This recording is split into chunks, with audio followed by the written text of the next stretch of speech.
নির্যাতিত পরিবার, সেই পরিবার হচ্ছে জিয়া পরিবার। আমাদের শহীদ রাষ্ট্রপতি জিয়াউর রহমানের স্মৃতি বিজড়িত সেই বাড়িটি থেকে আমাদের মা, আমাদের নেত্রী, বাংলাদেশের তিনবারের প্রধানমন্ত্রী আপসীর নেত্রী, দেশনেত্রী বেগম খালেদা জিয়াকে এই খুনি হাসিনা ওয়াজেদ এক কাপড়ে বের করে দিয়েছিল। আজকে দেখুন কি পরিণতি এই খুনি হাসিনা ওয়াজেদের হয়েছে। খুনি হাসিনা আমাদের মাকে এক কাপড়ে বের করেছে।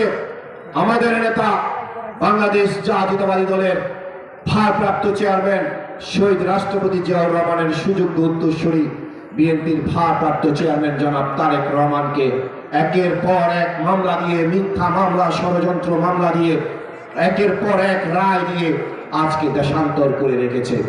111-এর প্রেক্ষাপটে ওই মঈনুদ্দিন আর ফখরুদ্দিনের আমার নেতা শহীদ রাষ্ট্রপতি জিয়াউর রহমানের সুযোগ্য উত্তরসূরি বিএনপির ভারপ্রাপ্ত চেয়ারম্যান জনাব তারেক রহমানকে গ্রেফতার করে রিমান্ডের নামে যে অমানবিক অত্যাচার আমার নেতার উপর করেছে, তার মেরুদণ্ডের হাড় ভেঙে দিয়েছে।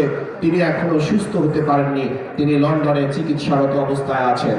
আমার নেতা শহীদ রাষ্ট্রপতি জিয়াউর রহমানের আরেকজন সুযোগ্য উত্তরসূরি আরাফাত রহমান কোকো মৃত্যুবরণ করেছে এই সরকারের ফেসিবাদী হাসিনার বিভিন্ন ধরনের নির্যাতনের শিকার হয়ে আমাদের আরাফাত রহমান কোকো ইন্তেকাল করেছেন। আমার নেতা দেশনায়ক তারেক রহমান তার ভাইয়ের জানাজায় অংশগ্রহণ করতে পারেনি। আমাদের সকলের চেয়ে সবচেয়ে বেশি যে নির্যাতিত পরিবার, সেই পরিবার শহীদ রাষ্ট্রপতি জিয়াউর রহমানের পরিবার।